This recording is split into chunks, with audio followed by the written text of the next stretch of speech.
Hello, I'm Andrew Gabriel. This webinar I'm going to talk about how the hormone therapy drugs which are used for prostate cancer actually work inside your body. I did a similar webinar back in 2020 which was recorded for Prostate Cancer UK, but this updates that with some newer drugs that are available since that time. Now, just a sort of disclaimer here, I'm not a clinician, so I'm not going to be giving you any medical advice on which medications, which treatments you should be taking. That's something that you should always discuss with your clinicians. Now, a couple of definitions I need to go into here, so make sure we're all sort of understanding the terms that I'm going to be using during the talk. Androgens is the collective name for male sex hormones. Now, testosterone is the best known of the male sex hormones, but there are many others as well, and I will be talking about at least one of the other ones. Estrogens, in contrast, is the collective name for the female sex hormones, and the main one of those is estradiol, but again there are loads of others. These are all steroids. Androgens are steroids containing 19 carbon atoms. Estrogens are steroids containing 18 carbon atoms. There are lots of other types of steroids as well, containing different numbers of carbon atoms.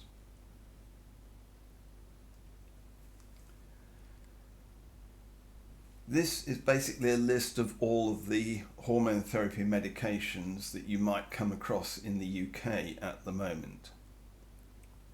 I'm going to be going through these groups, talking about how they work and how they interact with each other, how they interact with your body. So you've probably come across many of these before. Bicalutamide is quite often used when starting hormone therapy, and also as a hormone therapy drug in its own right. These ones here are the injectable hormone therapy drugs which you may well be on. Relugolix is a newer equivalent, which is a daily tablet, and then there are the advanced ones. So we've got things like abiraterone, and then over there we've got enzalutamide, darolutamide, and apalutamide. Now, the original hormone therapy medication was diethylstilbestrol, which is still occasionally used. That's actually an estrogenic drug. None of the others are estrogens, but there are a couple here that are. And then there's a newer one that's being used actually as part of the patch trial at the moment, which are estradiol patches. So what I'm going to do now is go through how hormones interact with the prostate and how testosterone in particular is produced and regulated by the body. So if we consider the prostate is activated by a hormone attaching to it and triggering its services. And the main sort of services of the prostate are producing PSA and also its ability to grow and produce enough cells to produce enough PSA.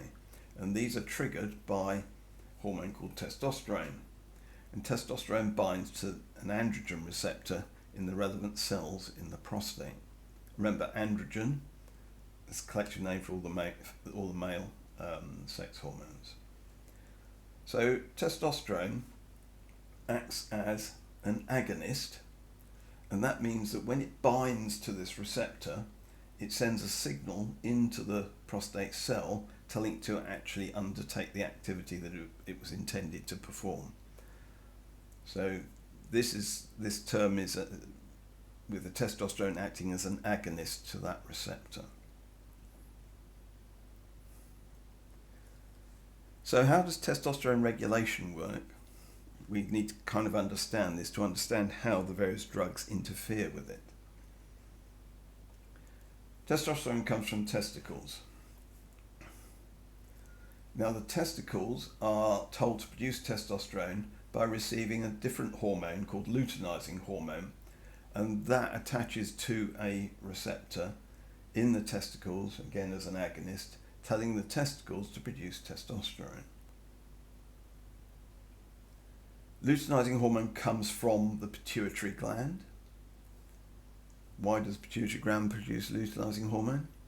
Well, again, that has a receptor for a hormone, and that's the hormone that tells the pituitary to produce luteinizing hormone, and it comes under the very imaginative name of luteinizing hormone releasing hormone, or LHRH. You may have heard that term in reference to some of the medications, and we'll come to that. So where does LHRH come from? That comes from the hypothalamus. So here we have the hypothalamus producing luteinizing hormone, releasing hormone. The pituitary picks it up and produces luteinizing hormone. Testicles pick that up and produce testosterone, and that's picked up by all the androgen receptors in your body, of which includes the prostate, has the androgen receptor, and that signals to the prostate to undertake the activities it's meant to undertake, which is producing PSA and growing to the necessary size so that it can produce the right amount of PSA. Now, the hypothalamus also has an androgen receptor, and it uses this to measure the amount of testosterone in your body. That's a negative input, so that means that as the hypothalamus sees more testosterone in your body, it produces less LHRH. That in turn produces less luteinizing hormone, and that in turn tells the testicles to produce less testosterone. There's also an androgen receptor which acts as a negative input directly into the pituitary. I'll ignore that for these purposes. It doesn't help with understanding how this mechanism works. Now, anyone from an engineering background will immediately recognize that this is basically a negative feedback loop, and the negative feedback loop is used to regulate the level of testosterone in your body. Now, the levels for different men is actually vastly different, so ranges between about sort of 6.5 and somewhere around about 26. But for an individual man, it doesn't vary that much. It varies a bit over a 24-hour cycle, but you tend to be in the same area all the time. And this is a reflection of how sensitive your androgen receptors are. So if your androgen receptors are very sensitive, you don't need a lot of testosterone to actually trigger them. If they're not so sensitive, this will kind of automatically be compensated for, because the hypothalamus then will need to see a much higher level of testosterone before it tells the testicles to start reducing the level of testosterone. The prostate is not involved in setting testosterone level. Prostate is a consumer of testosterone, but it is not involved in actually setting the level of testosterone in your body. Now, this mechanism has got a name, which is the hypothalamic pituitary gonadal axis. Gonad is the collective term for testicles and ovaries, depending if you're male or female. So in the male, it would be testicles. If we look at the female diagram, it's very similar. The ovaries replace the testicles, and the hormone that's produced by the ovaries is an estrogen, which is estradiol. Now, interestingly, that triggers the same receptors in the hypothalamus and the pituitary. So actually, they're not, strictly speaking, androgen receptors, they're sex hormone receptors. And hence I've relabeled them here as SHR.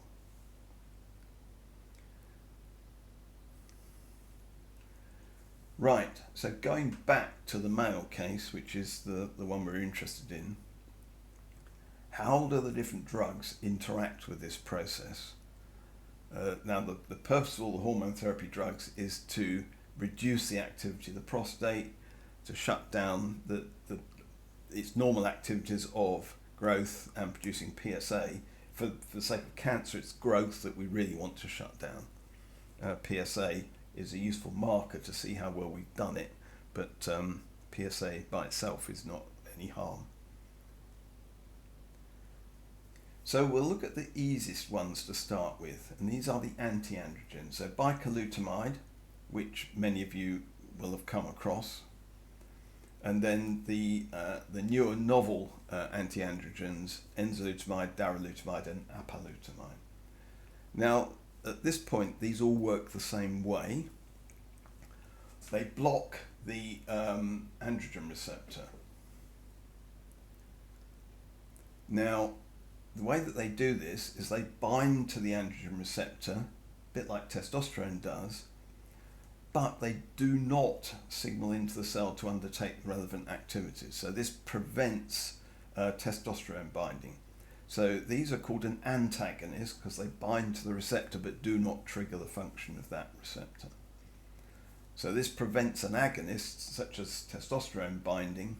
So in that case, the prostate does not see the testosterone. So you've still got testosterone in your body, but the androgen receptor of the prostate is blocked, so it can't see it. Now it actually blocks all androgen receptors in your body, interestingly, including the one at the hypothalamus and the pituitary as mentioned earlier, although they're sex hormone receptors. This has an interesting side effect. So the hypothalamus now can't see any testosterone either. So it kind of thinks to itself, actually we're rather short of testosterone, we need some more. So it bumps up the amount of luteinizing hormone releasing hormone that it's generating. Now the pituitary is getting the signal to produce more luteinizing hormone, which it does. So this pushes up the level of luteinizing hormone. And the testicles are now being told to produce more testosterone, which they do. However, the androgen receptors around your body are blocked. So although the testosterone level has gone up, it can't get to the androgen receptors to trigger the normal androgen responses. Now, in fact, if we look at what happens here, is a graph of the level of your testosterone level after various lengths of time on bicalutamide, and you can see that the level's typically gone up by about 50% by 4 weeks. I think that actually happens earlier, but the first sample they've got in this graph is 4 weeks and stays higher. So bicalutamide actually pushes up your testosterone level.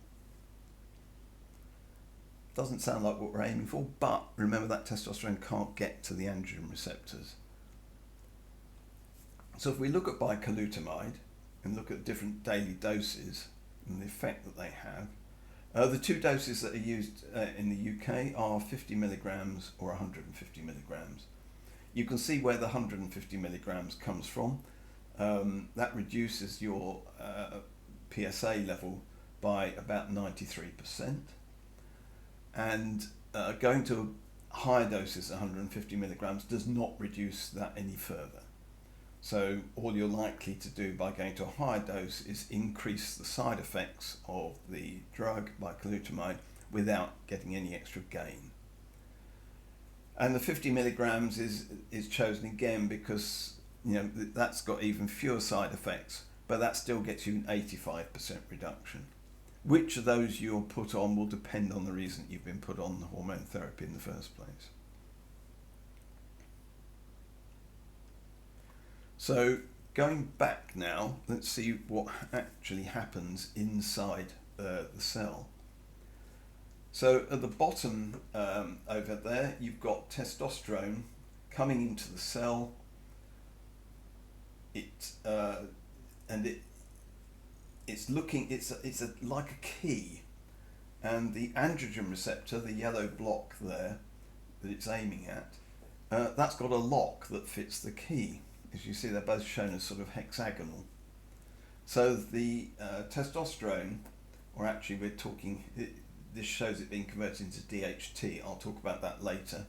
But that binds to the androgen receptor. The androgen receptor then translocates into the nucleus of the cell, and it does a couple of things inside the cell.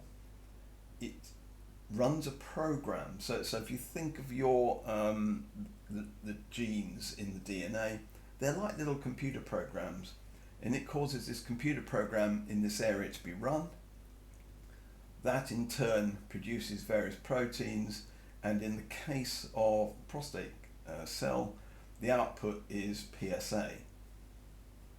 So that's kind of how the cell produces its PSA. Now if we think about how the anti-androgens work, the anti-androgens bind to the androgen receptor over there, just as I described, and they block it. So now the testosterone or DHT can't bind, and this prevents the androgen receptor from translocating inside the nucleus, prevents it from running the program associated with that particular gene, and prevents it from producing PSA. Other programs that it runs are to do with like producing more cells. Those don't run either. That's actually the one that we're particularly interested in for the sake of stopping the progression of prostate cancer. So if the cells are no longer being instructed to multiply and divide, then the prostate cancer cells don't multiply and divide either. And that's kind of what we're after, the effect that we're particularly after with the hormone therapy. However, we've now got these newer drugs, enzalutamide, darolutamide and apalutamide. These go further than bicalutamide. So supposing an androgen receptor does still get activated by testosterone, and a small number will, then the enzalutamide, darolutamide and apalutamide stop that from translocating into the nucleus, so it can't then run the program. But even supposing it does translocate into the nucleus, they interfere with its running against the particular gene that would have produced the proteins, in this case PSA. So these go further than bicalutamide. They're actually more effective even anti-androgens. So enzalutamide binds to the androgen receptor 8 times more powerfully than bicalutamide does. And darolutamide and apalutamide are probably similar. Anyway, let's go back to our model here, which is our hypothalamic pituitary gonadal axis with the prostate added in. Now we'll look at how a different class of hormone therapy drugs works, and these are called the LHRH antagonists. Now remember, an antagonist binds to a receptor but blocks it and doesn't trigger the action. So the LHRH antagonists bind to the pituitary up here, and they block the receptor that luteinizing hormone releasing hormone would normally have bound to.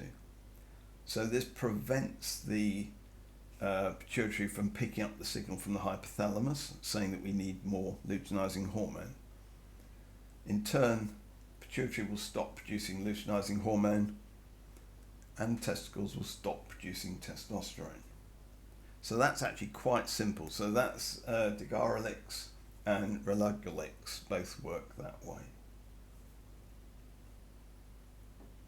Now if we go back again to reset our model back to its normal operating mode, now let's look at the LHRH agonists. Now these are more commonly used. That's Zoladex, Prostat, and Decapeptyl. Also Staladex is another one that's appearing in the UK. If you're in the US, that will be Eligard and Lupron. They're all LHRH agonists. Now, the agonist again binds to the receptor in the pituitary, same one that LHRH normally binds to, but it triggers it. So it actually tells the pituitary to produce more luteinizing hormone. And that's exactly what the pituitary does. And that tells testicles to produce more testosterone. And that's exactly what testicles do. But now we've got more testosterone going into the prostate. In fact, going everywhere. That's not really what we wanted.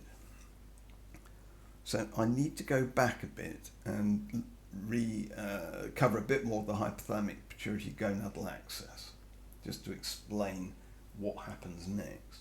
So here we have the hypothalamic pituitary gonadal axis. Again, prostate is not part of this, it's just consumed, so I've taken it out of the picture for the moment. There's actually another hormone called follicle stimulating hormone, which goes from pituitary to the testicles.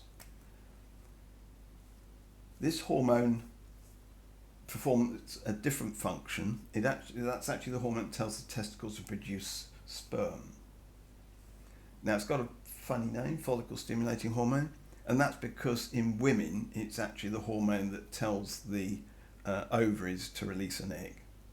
And testicles do produce sperm on a cyclic basis, a bit like the woman's period, but because the maturation period for sperm is such a long time in comparison, the amount of sperm you produce at the end of the day is all evened out. It's not cyclic.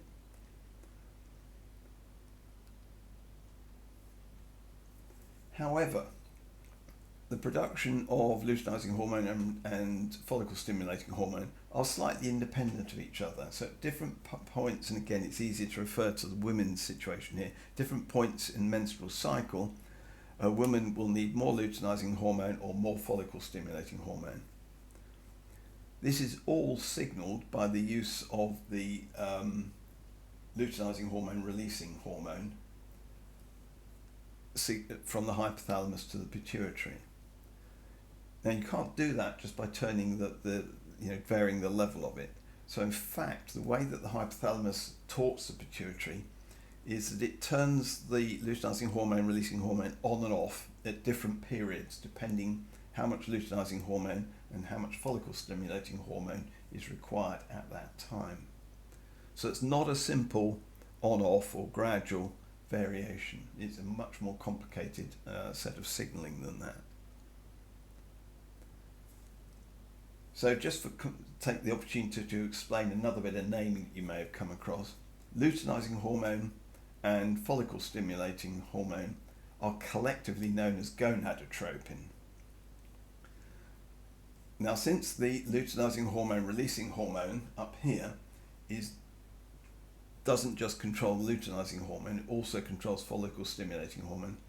A better name for it is gonadotropin releasing hormone. So that's usually written GnRH. But this is just to point out that GnRH and LHRH, luteinizing hormone releasing hormone, are exactly the same thing. They're just different names for the same hormone. So you'll sometimes find these used interchangeably. Particularly, you may see GnRH agonist, LHRH agonist, or GnRH antagonist, or LHRH antagonist. The GnRH and the LRH mean exactly the same thing in that scenario.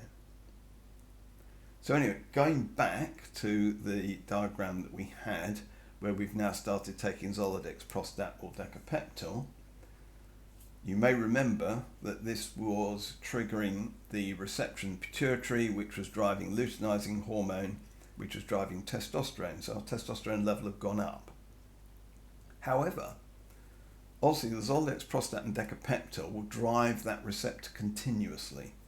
And the pituitary realizes after a while, something's gone wrong here. I'm not getting the pulsating gonadotropin releasing hormone that I'm expecting. And after a while, the pituitary actually shuts down its production of luteinizing hormone and follicle stimulating hormone, and that in turn shuts down the production of testosterone. So it's quite interesting. If you either stop driving that receptor in the pituitary or you drive it solidly, the ultimate position is the same. You get no luteinizing hormone coming out, and you get testosterone switched off. So if we look at what happens here, the light blue line here are the GnRH agonists. So this is Zoladex, Prostat, Decapeptyl, and as I said, they push the testosterone level up, so you get what's known as a testosterone flare when you start taking these. But then after a while, the pituitary stops producing luteinizing hormone and the level drops down. Whereas if you look at the purple line, those are the GnRH antagonists, so that would be degarelix and relugulix. Those cause testosterone level to plummet, usually within a day or two, down to the castrate level. So if you compare those two, the Zoldex, Prostate and Decapeptyl have a slower initiation. You're talking about sort of 14 to 21 days to get down to castrate level, compared with 1 or 2 days for the degarelix and relugulix. Usually this doesn't matter, but there are cases where it does. If you have bone mets, that testosterone flare could actually be really painful, because it could cause bone mets to flare a little bit. And if you had spinal bone mets in particular, it could even cause spinal cord compression. So degarelix and possibly relugulix in the future are used in those situations.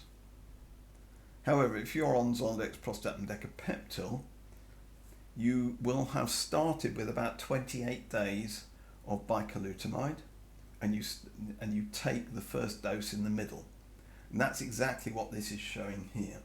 So all the time that you've got the flare, you are being protected by the bicalutamide, which is blocking the androgen receptors. So although you've got a testosterone flare, the androgen receptors can't see it. This explains why, when you start on Zoldex, Prostate or Decapeptyl, you have this rather strange procedure of having 28 days of bicalutamide with your first injection halfway through. For degarelix and relugulix, that's not necessary, because they don't cause the flare and they start acting much more quickly.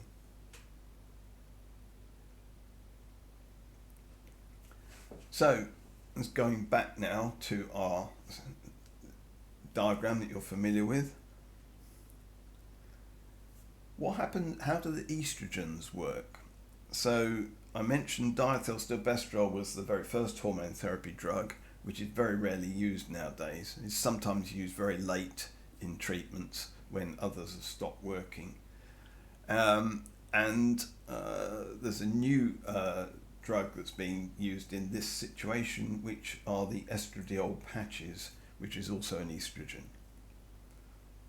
So these work by binding to the sex hormone receptor of the hypothalamus. So the hypothalamus now thinks, oh, we've got loads of testosterone, we don't need as much. And as a result of that, it tells the pituitaries to stop producing luteinizing hormone. That tells the testicles to stop producing testosterone, and the testicles appropriately stop producing testosterone. So this is kind of how the estrogens work to shut down your testosterone production.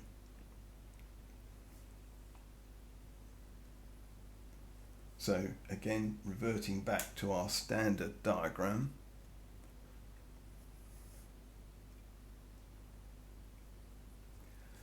Let's consider this case again, if we go back to using any of the standard injectable hormone therapies, so Zoldex, Prostate, Decapeptyl, degarelix, or even relugulix, although it's not generally been rolled out yet. These all eventually stop your testicles from producing testosterone. But your testicles are not the only source of testosterone.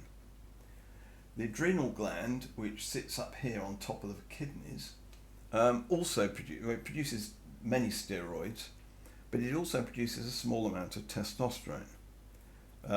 Generally, what's referred to as the castrate level. So if you castrated a bloke, took his testicles away, you'd still be left with a small amount of testosterone, and that is still left when you're taking most of the hormone therapy medications. Now, what happens after a while is that the androgen receptor in the prostate starts to modify, and it starts to get more, the cells start to get more androgen receptors, So they can become sensitive to these very low levels of testosterone which the adrenal glands are producing. This is where abiraterone comes in.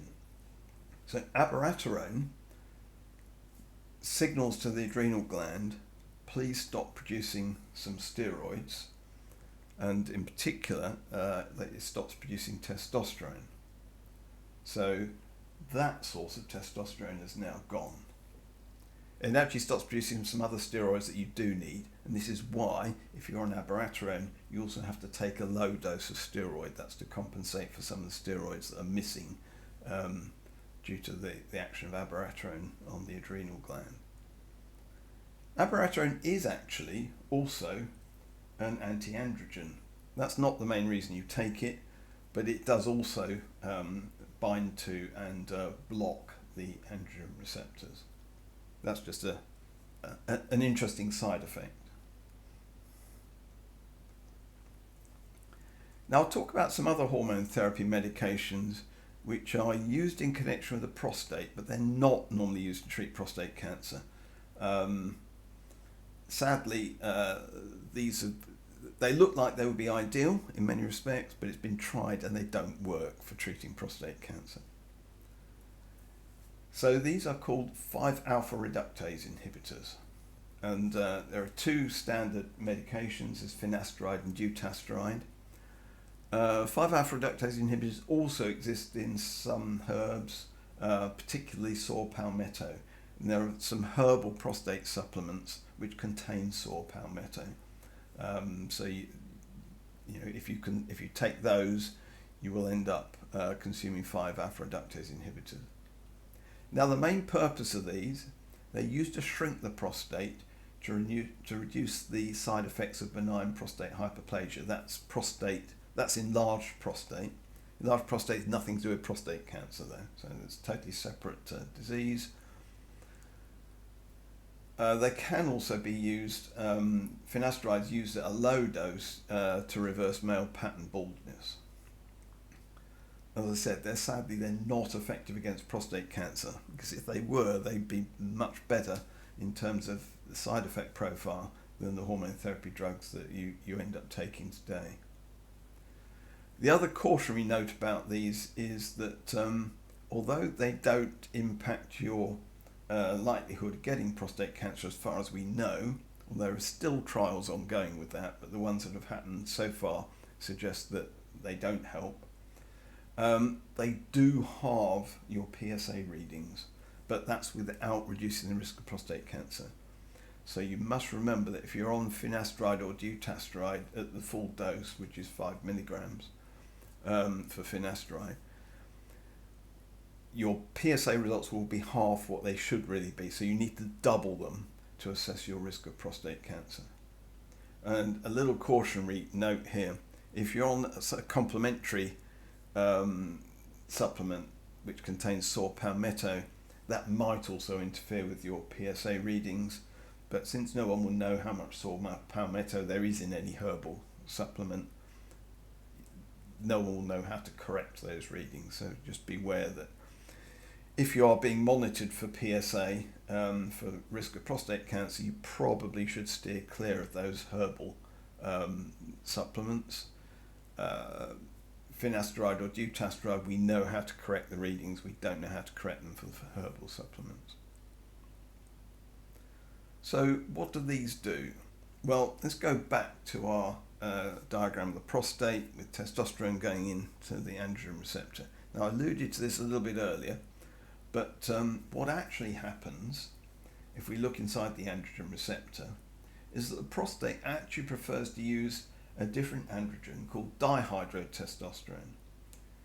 This is an androgen that's about somewhere between 5 and 20 times more powerful than testosterone, so you can see why the prostate might want to use it.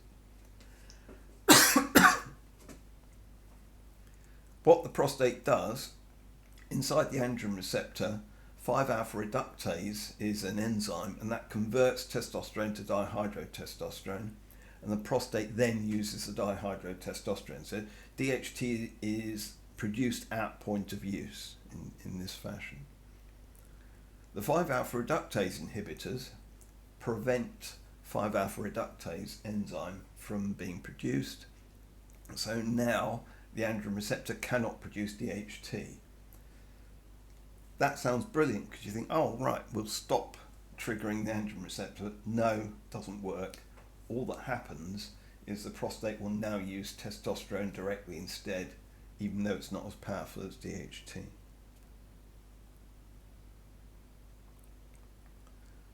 So that brings this webinar to an end. I hope you found it useful. And obviously you can contact me if you have any questions, and if you would like me to do this as a live talk to a support group, I'm very happy to do that. Then your members can ask their own questions. Thank you. Bye.